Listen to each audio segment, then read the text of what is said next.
कौशलपति राजीव नयन करम राम और रघुनंदन प्राण प्रीत तुम बिनु जियत हे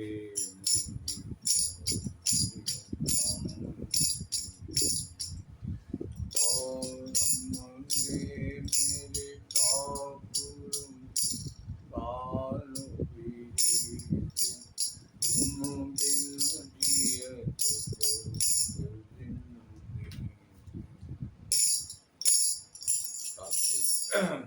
श्री राम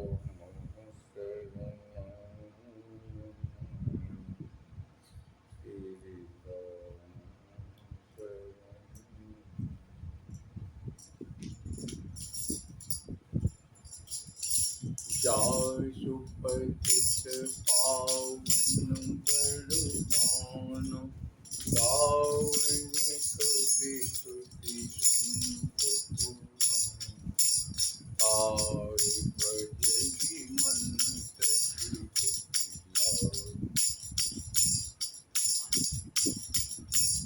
आय भजि मन तजि तुति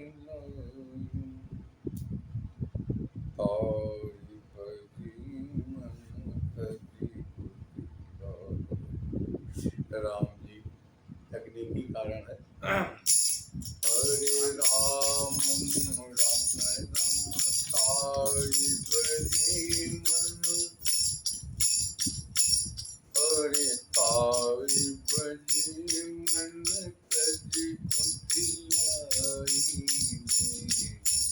राम ताई भजि मन तजि तुति लाई राम भजि गति केहि नहीं पाई राम भजे गति केहि नहीं पाई।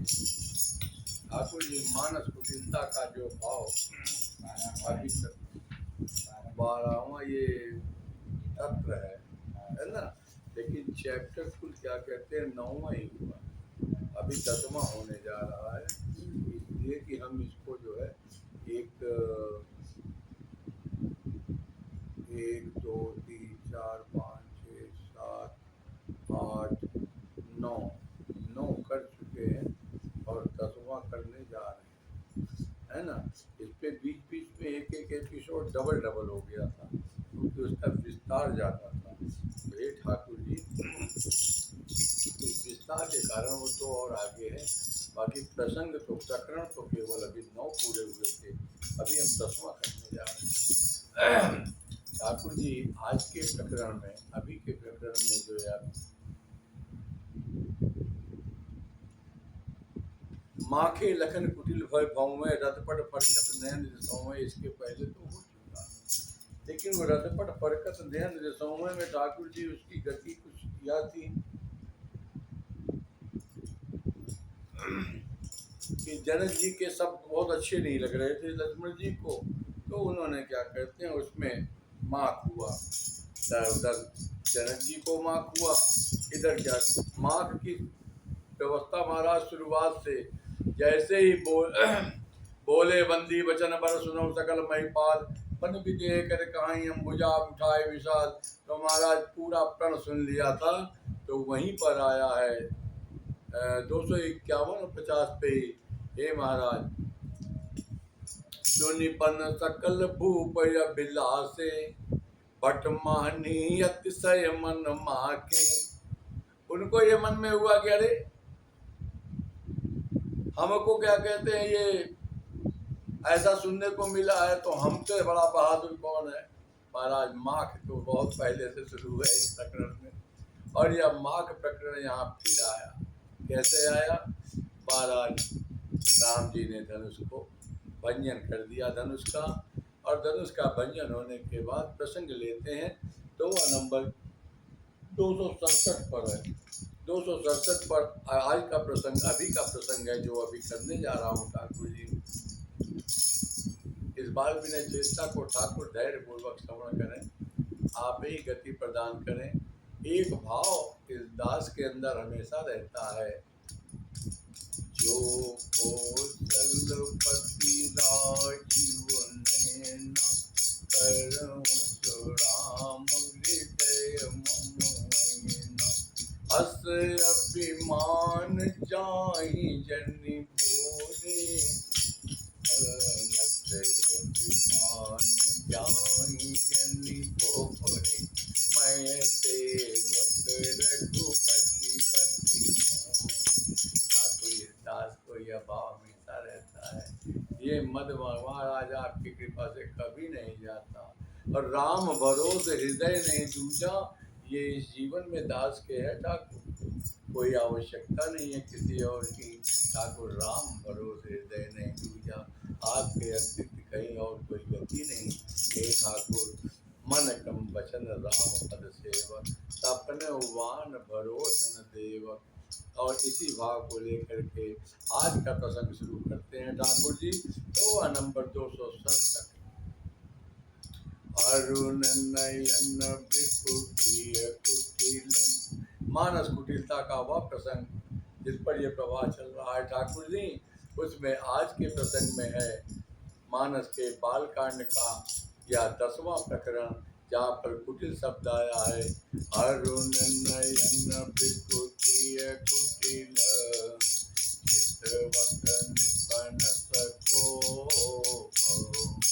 मनौ मातगन। हरे राम जी राम राम, अरुण नयन भृकुटीय कुटिल, चितवत नृपन सको, मनौ मत गज गन निरखी, सिंह किशोर प्रिय राम राम जय जय राम, बोलो प्रिय राम राम राम राम। अरुण नयन भृकुटी कुटिल, चितवत नृपन सको। यहाँ पर राम जी कुटिल शब्द लक्ष्मण जी के लिए आया पुनः, और लक्ष्मण जी के लिए कुटिल शब्द आने का जो भाव था, इसी का भाव आज राम जी आपको श्रवण कराने की अपार में चेष्टा है। ठाकुर जी प्रसंग का प्रस्तावना में शुरुआत 265 नंबर से करते हैं। राम जी धनुष का भंजन तो हो चुका है 261 पर ही।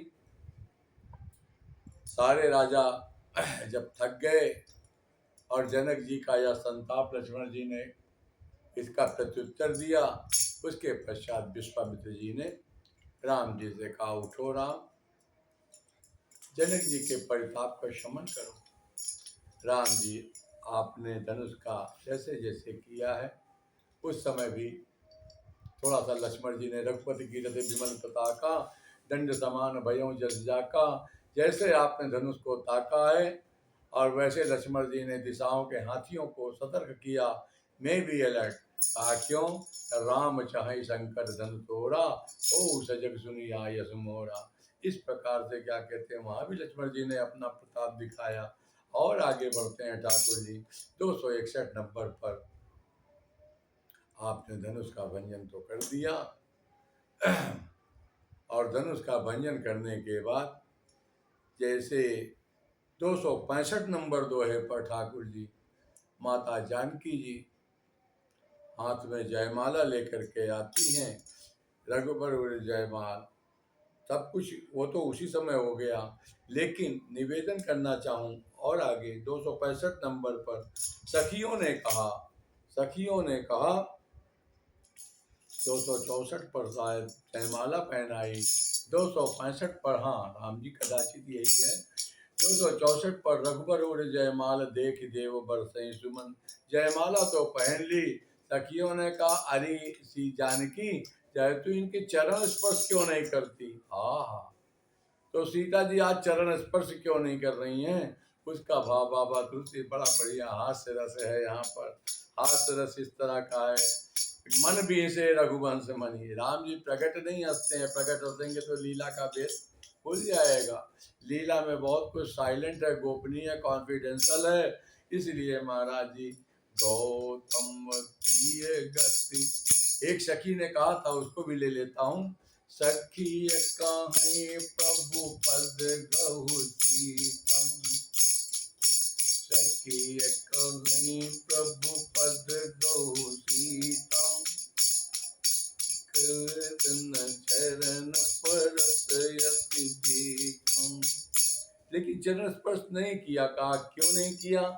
गौतम प्रिय गति सुरति करी, अरे गौतम प्रिय गति सुरति करी, नहीं परसत पग पानी, मन बिहसे रघुबंत मने, प्रीति अलौकिक। गौतम प्रिय गति सुरति करी।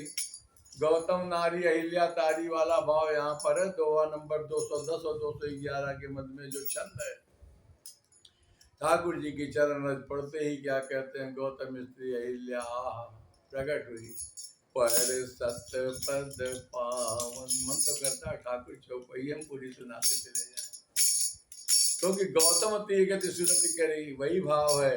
पर सत पद पावन शोक न खाऊं, प्रगट भई तप कुंज तई, देखत रघुनायक जन सुखदायक, सन्मुख होई करी जोड़ी रही।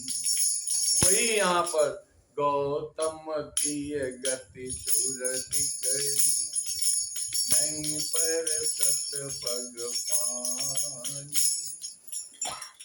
इसी प्रसंग को याद करके, स्मरण करके चरण स्पर्श नहीं करती हैं। साकेत बिहारी से इतने दिन बाद तो पुनः मिलन हुआ और कहीं फिर संसार सागर से उस पार पहुंच गए, तो फिर क्या कहते हैं, ठाकुर का कब वो होगा। और इस बात को ठाकुर जी प्रकट नहीं करते हैं, तो मन में बेसे रघुवंश मुनि। इस प्रीत की रीति को कौन जानता है? हे ठाकुर जी, इसलिए प्रीति अलौकिक जान, ये अलौकिक प्रीति है, इसलिए अकथनीय है, इसको कहा भी नहीं जाएगा। आगे बढ़ते हैं ठाकुर जी। आपको जयमाला भी पड़ गई, आपने धनुष का भंजन भी कर दिया, और सीता जी अब जो राजा बैठे थे, दुष्ट राजा बैठे थे, जो राजा धनुष तोड़ करके लौट आए थे, धनुष तोड़ नहीं पाए थे, तोड़ने तो गए थे, प्रयास भी किए थे, लेकिन महाराज सफलता नहीं मिली थी। उन राजाओं की गति को चुपचाप बैठे शर्मा रहे थे, झेपाए रहे थे। तब तक आहा, कुछ राजाओं के मन में फिर हुआ, अरे ये सीता हमारी, ये गले में जयमाला नहीं डाली, और मेरे रहते हुए राम जी के ये राजकुमारों को डाल दिया। तो अब उन्होंने शुरू किया अपनी कुचाल कुचक्र। कुचक्र में इस तरह का होता महाराज, जो कहता है वो करता नहीं। किसी को लड़ाने के लिए कोई किसी को टेम्पर दे, कोई किसी को कहे महाराज तुम करो, हम तुम्हारे साथ देंगे, पीछे से फर्स्ट रहेंगे। है? अक्सर लड़ाई में जो सलाह देता है लड़ने की, वो महाराज पीछे से फर्स्ट रहता है, पीछे से प्रथम, आगे से प्रथम को कभी नहीं होता। यहाँ पर यही भाव यहाँ पर है। तब सिय देखी भूपय बिलासिन, जब जनक जी की प्रतिज्ञा सुनी थी तो भट मानी अतिशय मन माके। जो बहादुर थे महाराज, जिनको अपने बल का वो था। लेकिन यहाँ पर अब कौन है? वो कहा भटमानी नहीं है, वीरता तो चली गई। नाग बिना कहीं संग सिधाई, सोई सूरता की अब कहूँ पाई। लेकिन अब क्या हो रहा है? काकूर कपूत मूढ़ मन माके, इनको क्रूर कहा, दुष्ट कहा, और ये महाराज कपूत कहा। कपूत क्यों कहा? हाँ महाराज, जब क्या कहते हैं कोई कलंक लगता है, जब कोई अपजस होता है, तो कुल में दाग लगता है, अपने बाप दादा का नाम गंवा दिए। आहा, इसलिए कहा महाराज, कुल कलंक जय जन्मे मोही, अपजस भाजन परिजन द्रोही, तो अबजस को क्या कहते हैं महाराज, कुल में कलंक लगा, इसलिए इनको कपूत भी कहा है। मूल इसलिए कहा कि राम जी को देखो, राम ही नयन भरी नहीं देख पा रहे हैं, और इसलिए इनको क्या कहते हैं, मूल भी कहा। जगत पिता और जगत माता को पहचान नहीं पाए, इसलिए कहा। और आगे बढ़ते हैं ठाकुर जी।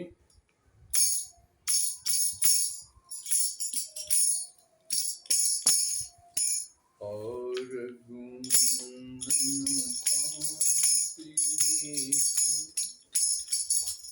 अब सिय भूप देखिय बिलासे, बटमानी अतिशय मन माके, उठी उठी पैर सनाय, उठी उठी पैर सनाय भागे। हरि राम राम राम।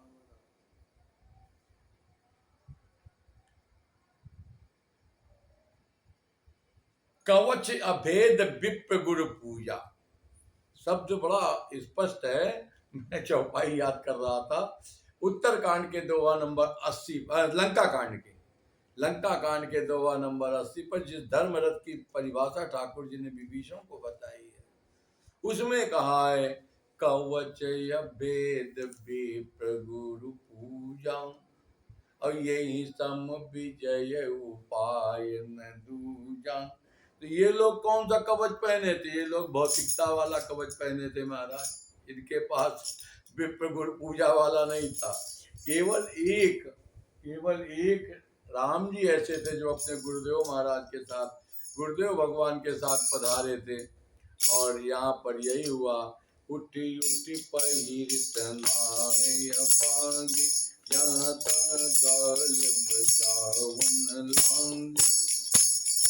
अपना अपना कवच पहन करके उठे लड़ने के लिए। हाँ, और एक ने कहा ले चढ़ाई कह को, एक ने कहा सीता जी को छुड़ा देना, क्या दिक्कत है, दरी बांधन इन दोनों बालकों को बांध लो। कहा तोरे धनुष चाल नहीं तरइए, जीवत हम तुम्हारी को पर, क्यों बिते कछु करे सहाई।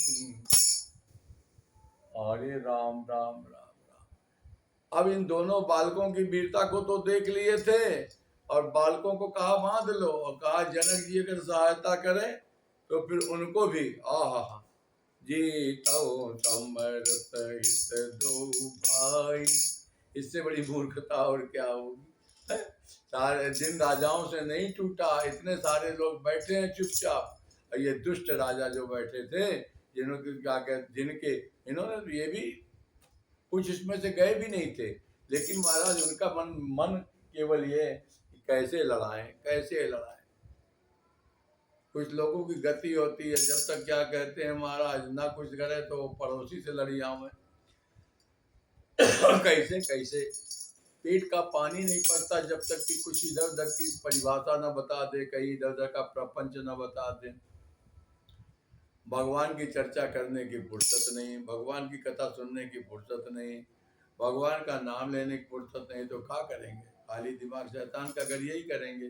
वो यहाँ भी बैठे हुए थे और उन्होंने यही शुरू किया कि धर बांधो बालक दो, अगर जनक जी सहायता करें तो जनक जी को भी जीत लेते हैं। हाँ, धनुष नहीं तोड़ पाए लेकिन जनक जी को जीतने की हिम्मत रखते हैं।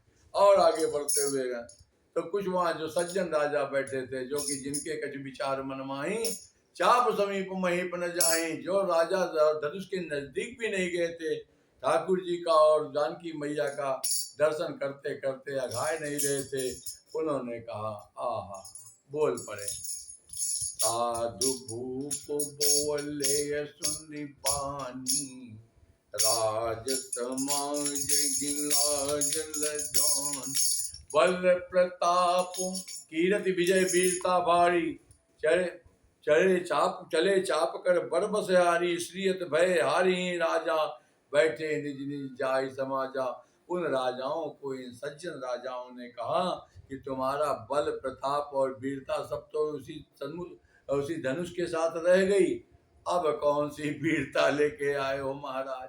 कहीं कुछ बची थी क्या एक आध कोने में, उसके सहारे लड़ लोगे? तो उसी बात को यहाँ पर परिभाषित किया कि बल प्रताप वीरता बढ़ाई, तुम्हारी कीर्ति तुम्हारा बल सब गया। नाक पिना कहीं संग सिधाई, कहा सोई सूरता की अब कहूँ पाई, अस विदितों विधि मसिलाई। एक तो विधाता ने तुम्हें वैसे ही अबजस दे दिया, दूसरे अब ये कालिक लगाकर अबजस की स्याही लगा करके क्या क्या करना चाहते हो? सोई सूरता की अब कहूँ पाई है, ऐसी ऐसी ऐसी सूरता ऐसी वीरता लेकर के अब कौन सा किला तोड़ना चाहते हो? है तो आप क्या करो, स्याही लग गई है, कालिक लग गई है, बम्मा नहीं लगा दी विधाता ने, अब तो कम से कम चुप हो जाओ। और उन सज्जन राजाओं ने एक बहुत बढ़िया बात कही है, एटॉमिक बात कही है, उसको कहना चाहता हूँ। धनुष तोड़ने में बल का काम था, बल प्रताप। तो पहले बल को लिया प्रथम, तो क्यों लिया? का इसलिए लिया बल प्रताप वीरता बढ़ाई, वीरता से बढ़ाई होती है, बढ़ाई से नाक। और यहाँ बल को प्रथम कह करके क्या बताया? कहा कि प्रथम लिख करके भैया बताया कि धनुष तोड़ने में बल का काम था, तो बल तो तुम्हारे ना नहीं।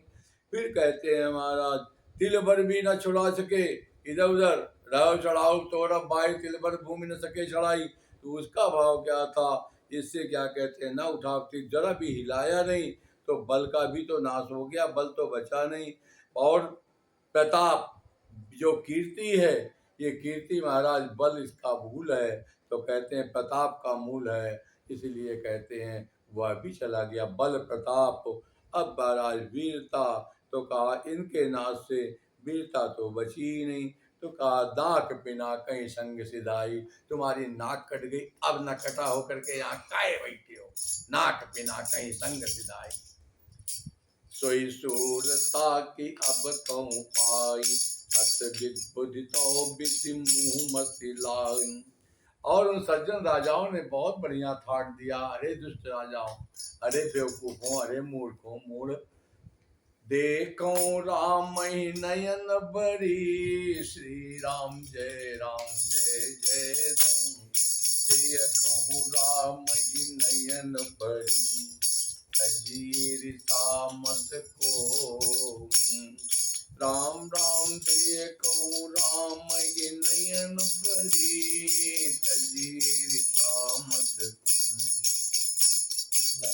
अरे भाई, भर नेत्रों से भर लोचन रघुपति निहारी। हाँ, का भुचुंडी जी के शब्द है, लो मसीसी जी बता रहे मारा गुणयक है।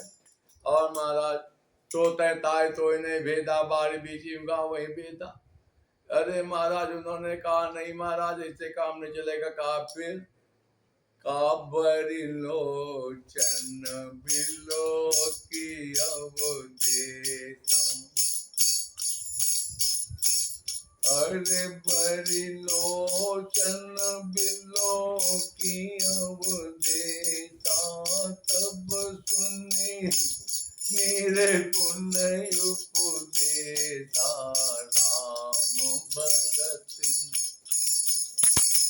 अरे राम राम भगत जल मम मन मीना, गिर गाई मुनीत प्रवीणा। वही भाव यहाँ पर है, रम देखो नाम ही नयन भरी। राम जी को कैसे देखना है? कहा महाराज भर नेत्रों से, कोई भी क्षण कोई भी पल महाराज मिस न हो जाए। आहा, अपलक नेत्रों से देखो राम ही नयन भरी। जी हाँ, यहाँ वहां पर कुटिलता छोड़ने को कहा, ताई भजई मन तज कुटिलाई जिस पर। उसी चौपाई का यह प्रभाव यह कहता है कि राम जी को देखना ताकना तो कैसे ताकना। कहा महाराज ऐसे, जी ईर्षा मद को, अगर ईर्षा मद और क्रोध छोड़ करके ठाकुर जी को देखते तो ऐसी कुटिलता छोड़ने के बाद ये महाराज ठाकुर जी का जो दर्शन होता उससे ठाकुर जी का प्रेम बढ़ता। और यह जो जिस भाव से देख रहे थे दुष्ट राजा, ये दुष्टता का प्रतीक है। ईर्षा मद क्रोध, हे महाराज यह सब माया कर परिवार, ये सब उसी की व्यवस्था में है। और इसीलिए कहा है तजी, यहाँ भी तजने की बात है, तजी ईर्षा मद को। और एक बात और सुन लो राजाओं, क्या?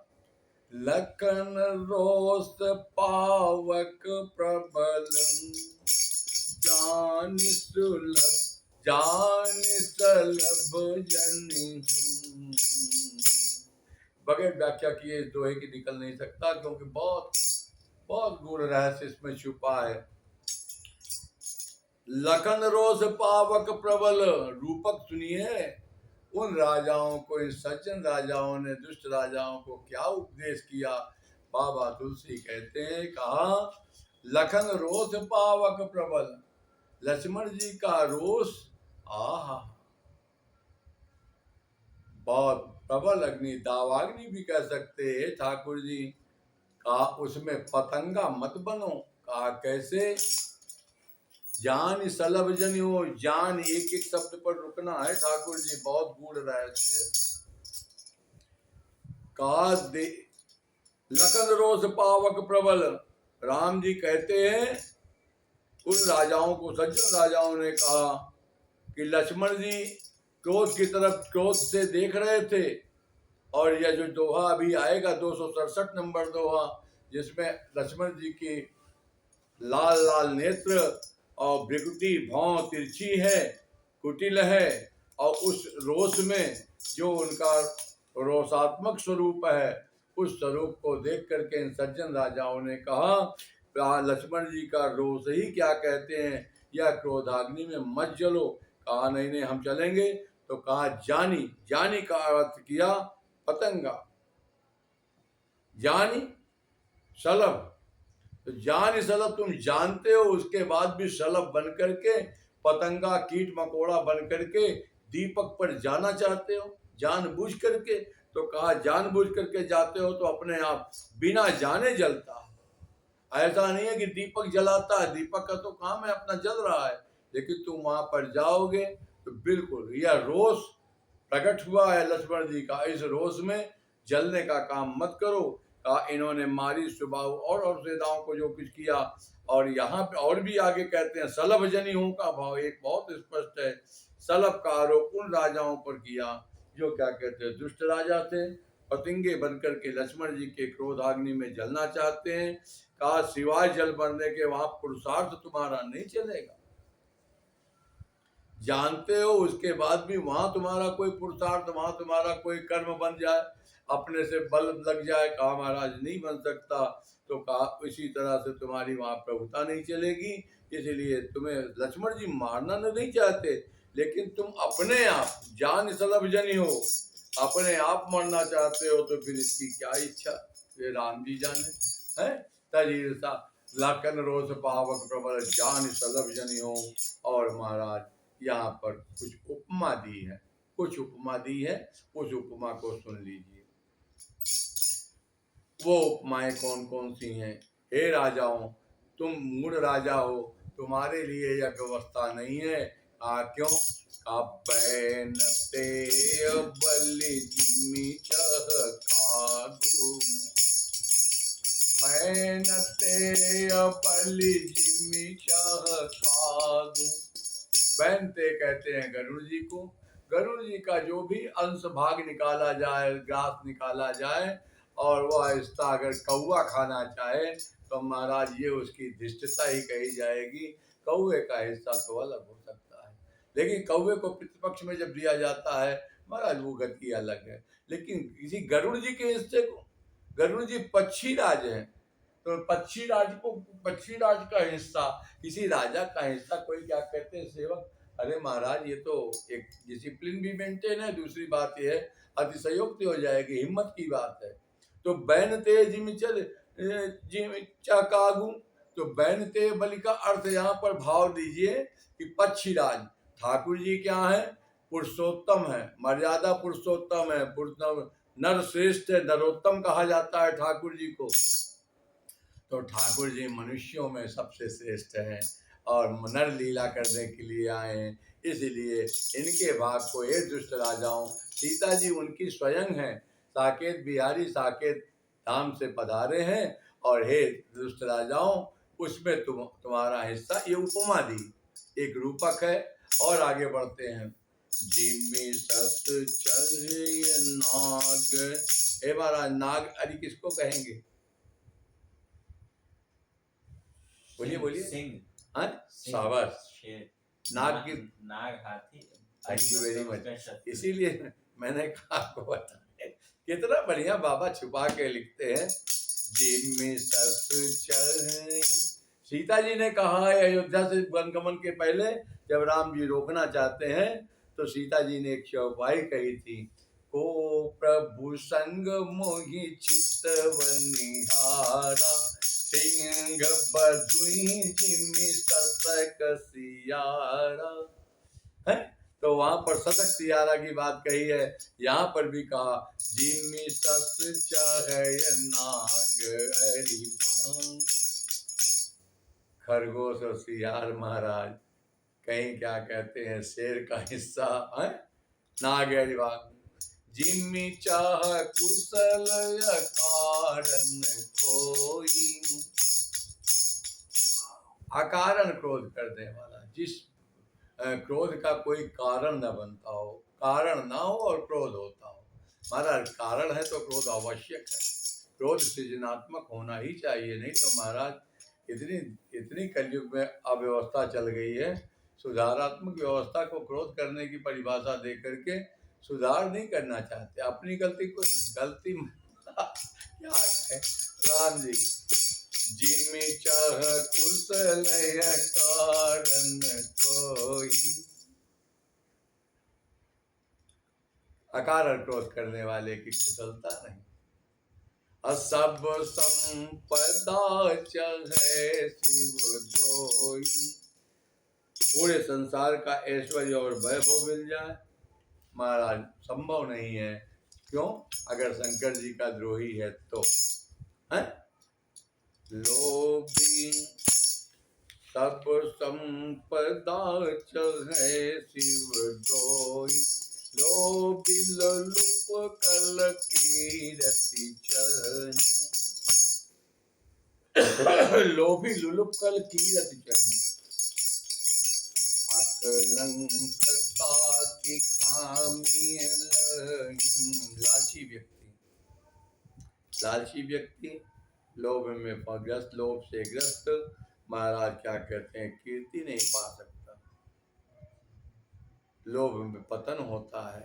काम क्रोध लोभ आदि मद प्रबल मोह के दार, तिनमा यत दारम दुगध माया रूपी नारी, और इसलिए क्या कहते हैं इसमें मना किया, अकलंकता की कामी लाई, कामी पुरुष को अकलंक, आहा अकलंकता, उसको तो कलंक लगने लगना है, अपजस उसका होने होना है। और ये जितनी बातें कही हैं, लोभी ललुप कल कीरत चाही, और अब अभी कहा सब संपदा चाहे सुध हो, जिम चा कुशल या कारण कोई, और ये जितनी भी उपमा दे रहे हैं अभी, ये सारी उपमा दुष्ट राजाओं के लिए फिट बैठ रही है।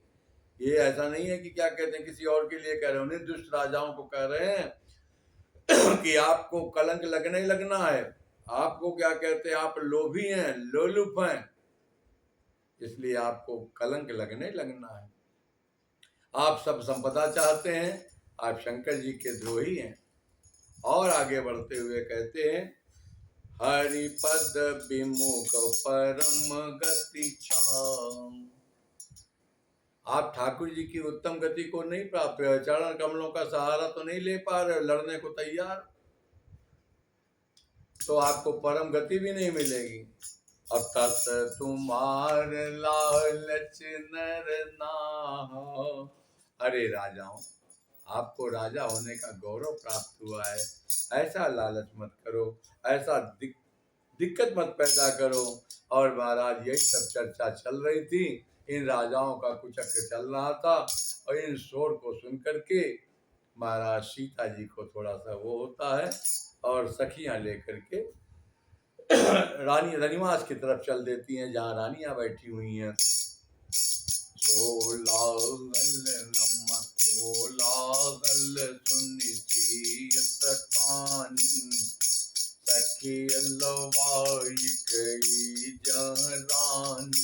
राम सुभाय चले गुरु पाई। सीता जी उधर गई तो राम जी ने भी सोचा अब सीता जी चली गई तो हम ही काहे यहाँ रहे। वो भी मटकते मटकते अपने गुरु जी विश्वामित्र जी के पास आकर के बैठ गए उसी आसन पर जहाँ से उठ करके धनुष तोड़ने गए थे। राम सुबाय चले गुरु पान, प्रिय स्नेह बरनत मन मान। रानिन सहित सोच बस सिया, अब धो विधि काहतरनिया। सुनैना जी को कष्ट हो रहा है, हे विधाता अब क्या करना चाहते हो। अभी तक तो धनुष नहीं टूट रहा था, और अब जब धनुष टूट गया इन राजाओं का क्या करें, ये लोग कौन सी गति बनाएंगे। और इसी भाव को लेकर के सुनैना जी भी थोड़ा सा सशंकित है। अब दो विधि का करनिया, भूप बचन राम राम राम। भूप बचन सुनीत युत तकहीं। आ गया वो चौपाई जिसके भाव पर आज हमको यह प्रस्तावना दो दोहे की लेनी पड़ी है। प्रसंग जब श्री जानकी मैया की माता जी तक पहुंच गया, और इधर कहते हैं लक्ष्मण जी इन दुष्ट राजाओं की बातों को सुन करके कभी तो दाहिने ताकते थे, कभी बाएं ताकते थे, और ऐसी कहा ताकते तो थे लेकिन कैसे ताकते थे, उसी भाव को यहाँ पर दिया है कि भूप बचन सुनी तक केवल घूर रहे थे। अभी तो लक्ष्मण जी ने कुछ किया भी नहीं है, केवल घूर रहे थे, और जिधर घूरते थे उधर का राजा चुप होकर के बैठ जाता था। अरे मेरी तरफ देख रहे हैं, तब तक दूसरी तरफ वाला बोलता था तो उधर ताकने लगते तो उधर वाला चुप हो जाता था। काल भूप बचन सुनी ये सतर्कता का भी प्रतीक है कि हिम्मत हो तो आ जाओ, चैलेंज भी है, हिम्मत हो तो आ जाओ। लखन राम डर बोली न सकहीं। एक बार बोले थे तो लक्ष्मण जी ने सहना ही रघुपत लखन ने वारे। राम जी ने इशारे से बुला करके बैठा लिया था, अब ज्यादा मत बोलना, बहुत बोल गए, अब हमारी बारी है, अब हमको काम करने दो। तो लखन राम डर बोल न सकहीं। राम जी के अनुशासन में रहने के कारण लक्ष्मण जी अभी कुछ बोल नहीं रहे हैं। दशा कैसी थी, तो तकहीं वाला भाव था। इत उत तकहीं में अमरस भाव था। क्या भाव था? अमरस भाव था, सहनशीलता नहीं थी। ध्यान से सुनिएगा, बहुत बड़ा यहाँ पर प्रसंग तो बहुत वो है, लेकिन इसको बहुत कोशिश कर रहे हैं ठाकुर जी। अरदास कोशिश कर सकता है, प्रयास कर सकता है, आगे राम जी आपकी जैसी गति। अरुण नयन भृगुटी कुटिल। अरुण नयन कोई बताने की आवश्यकता नहीं ठाकुर जी, रोज में आंखें लाल हो ही जाती। हाँ, अरुण नयन रोष है। लखन राम डर बोलने से रोष, लखन रोष पावक प्रबल जान सलभ जन हो, ये उन सज्जन राजाओं के द्वारा कथित शब्द है। तो लखन रोष में अरुण नयन पहला स्वरूप है। दूसरा क्या था? बेकुटी कुटिल। बेकुटी कुटिल में क्या था? अरे राम राम। बेकुटी कुटिल में महाराज मत आगे और कहते हैं, चित्तवत निपन शको, इन राजाओं को क्रोध की दृष्टि से देखने का, क्रोधाग्नि में जला देने का जो भाव था, का मन मत गज गन निरखी सिंह किशोर चो। तो कहते हैं बड़ा सुंदर सा भाव है, सिंह किशोर चो। जो सिंह का शावक होता है महाराज, वो हाथियों के झुंड पर आक्रमण करने के लिए उत्साहित रहता है। सिंह ने तो कई बार आक्रमण किया है, लेकिन सिंह का शावक महाराज उत्साहित होता है कि इस बड़े जंतु को हम जरा लपेट कर देखें तो सही, किधर से घात लगाएं, किधर से आक्रमण करें। वैसे ही सिंह किशोर चोप, चोप शब्द क्या कहते हैं, उत्साह को प्रदर्शित करता है। और ठाकुर जी यहाँ पर भाव यही है, हाथी स्वाभाविक डरता है। किससे डरता है? सिंह के शावक को देख करके, सिंह के बच्चे को देख करके डरता है। कहा राजाओं को हाथी और लक्ष्मण जी को सिंह किशोर कहा। ऐसा क्यों कहा? लक्ष्मण जी को देख करके ही सब राजा भयभीत हैं, और जिधर ताकते हैं, हम नहीं कह रहे हैं ठाकुर जी, बहुत अच्छी बात याद आ गई, राजा जनक के दूत पहुंचे हैं दशरथ जी के यहाँ पत्रिका लेकर, जनक पत्रिका लेकर के। और जनक जी के दूतों से दशरथ जी ने पूछा, भैया भैया कहूँ कुशल दो बारे, तुमनी के निज नयन निहारे। तुमने सही नहीं देखा? उन्होंने कहा हाँ हाँ। अरे कहा ऐसे नहीं, पहचानहु तुम कहु सुभाव, प्रेम विपस पुण्य पुण्य कहराऊ। तब उन दूतों ने जो बताना शुरू किया है, उन दूतों ने जो बताया है महाराज, वो यहाँ पर स्पष्ट है। उन दूतों ने लक्ष्मण जी के ताकने का जो वर्णन किया था, अरुण नयन विकुटी कुटिल, उसको जरूर बताऊंगा ठाकुर जी। उन्होंने राम जी के बारे में बताया, महाराज आप धन्य हैं हे राजन दशरथ जी, आप इसलिए धन्य हैं कि राम लक्ष्मण आपके पुत्र हैं। हे राजन, जनक जी की सभा में बहुत प्रकार के राजा आए थे, बहुत सारे वो आए थे, देवता भी आए, राक्षस भी आए, सब आए महाराज। लेकिन क्या कहते हैं, ऐसे ऐसे चले गए। और महाराज उस बीच में राम जी ने धनुष को तोड़ा, और राम जी के धनुष को तोड़ने की बात कह करके सारा वीरता बताई। और उसके बाद जब लक्ष्मण जी का बताना शुरू किया, तो ये मतलब की बात यहाँ पर है। उन दूतों ने ये शब्द कहा था ठाकुर जी, राजन राम अतुल बल जैसे। कहा महाराज हमने अपनी आंखों से देखा है, तेज निधान लखन पुण्य तैसे। अब जो कहने जा रहा हूं ठाकुर जी, ये अरुण नयन विकुटी कुटिल, इसमें लक्ष्मण जी का भाव है। क्या भाव था? उन दूतों ने कहा, हे राजा दशरथ जी, कंपई भूप बिलोकत जाके, जिमि गज हरि किशोर के ताके, देव दे। अब आगे तो प्रसंग दूसरा है उन दूतों का। मेरा निवेदन ये है कि ये तो उन दूतों का दर्शन है, जनक जी के दूतों का, वही दर्शन आज यहाँ पर है। चितवत नृपन सको।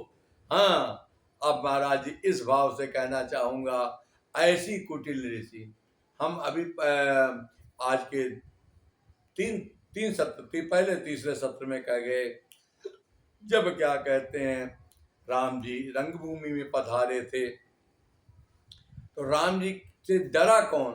कहा डरे कुटिल नृप प्रभु ही निहारी। इन राजाओं को राम जी काल है, राम जी, इसलिए इन राजाओं के लिए कुटिल भौं होनी ही चाहिए थी। और अपने ठाकुर पर, अपने प्रभु पर कोई आक्षेप आ रहा है, या अपने प्रभु पर कोई क्या कहते हैं कुदिष्टि वाली बात है, तो हे महाराज भक्त को या अपनी विकुटी कुटिल करनी ही चाहिए। इसीलिए यहाँ पर विकुटी कुटिल लक्ष्मण जी के लिए कहा, और यह कुटिलता वंदनीय है, ग्राह्य है, अनुकरणीय है। इसलिए यहाँ पर कहा कि भूप वचन सुन इत युत तक कहीं, और लखन राम डर बोल न सकहीं।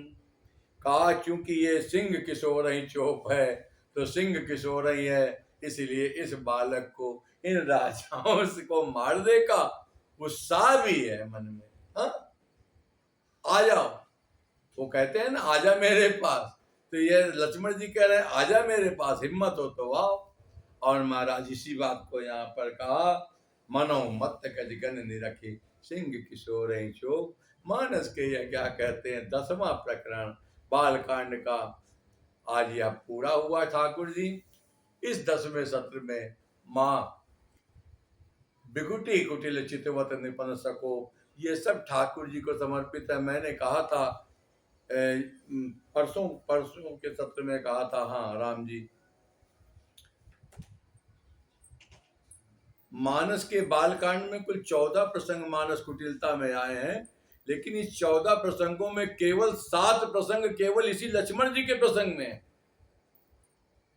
7 प्रसंग तो अन्य था। सबसे पहला दोहा नंबर 8 पर था, दोहा नंबर 8 पर था, हंसी यही पूर कुटिल को विचारी, जे पर दूषण भूषण धारी। बाबा तुलसी का शब्द है, लेकिन यहाँ पर हे ठाकुर जी केवल 7 कुटिलता का कहाँ ठाकुर जी के लिए ये शब्द। अगर क्या कहते हैं, अगर कहीं भगवान पर आक्षेप होता है तो दास को, भक्त को अवश्य उसमें अपनी विकुटी कुटिल होनी चाहिए, और फिर भगवान के लिए ऐसा कोई सेवन करना चाहिए जिसमें भक्ति में कोई बाधा ना बन पड़े। और राम जी इसी कुटिलता को यहाँ पर प्रणाम करते हुए आज हम अपनी वाणी को विराम देते हैं। अगला प्रसंग ठाकुर जी मैं आपको फिर सुनाई देता हूँ, जिससे आपको भी कुछ लालच बना रहे श्रवण करने का, इस दास की भी गति बने रहे। नया नया भाव बताइएगा तो नया नया परोसूंगा ठाकुर जी। कल का प्रसंग जो क्या क्या अगले उसमें आएगा, उसका भाव ये है, परशुराम जी का आगमन होगा, इसी प्रसंग में होगा। 11वां प्रसंग में आता है उनकी भी। यहाँ पर तो अरुण नयन विकुटी कुटिल लक्ष्मण जी के लिए आया 2 शब्द, अभी अब जो आएगा परशुराम जी के लिए आएगा, वो अभी ठाकुर जी के ही अवतार में ही है। हाँ, विकुटी कुटिल नयन रिसराते, सहजहु चितवत मनहु रिसाते। सहजहु चितवत लिखा है, यानी उनका भाव क्या कहते हैं, कहीं भी गड़बड़ नहीं है। लेकिन अगर सहज भी देखते हैं तो मालूम लगता है कि हमेशा नाक पर क्रोध पड़ा हुआ है। इस बात के साथ में ठाकुर जी हम आपके लीला प्रकरण को समापन करें, उसके पहले नाम संकीर्तन कर लेते हैं। श्री राम जय राम जय जय राम, श्री राम जय राम जय जय राम, हरे प्रिय राम राम राम राम राम, प्रिय राम राम राम राम, प्रिय राम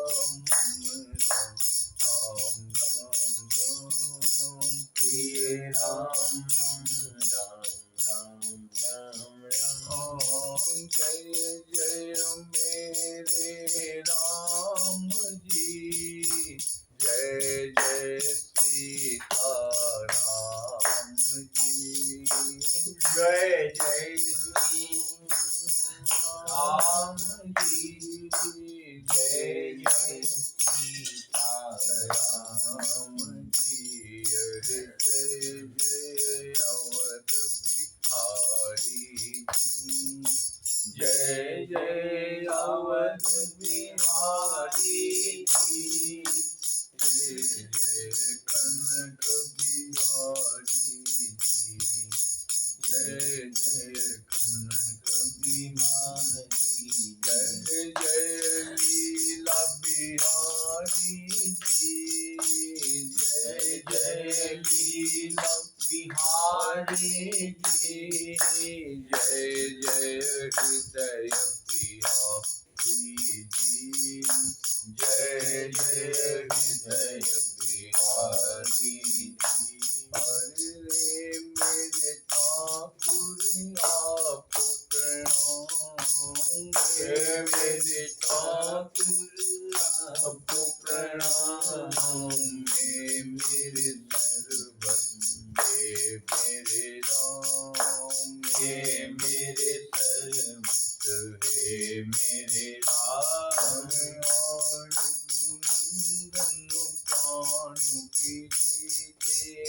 और रघुनंदन प्राण पीड़िते, तुम बिनु जियत बहुत दिन बीते, तुम बिनु जियत बहुत दिन बीते। श्री राम शरणं श्री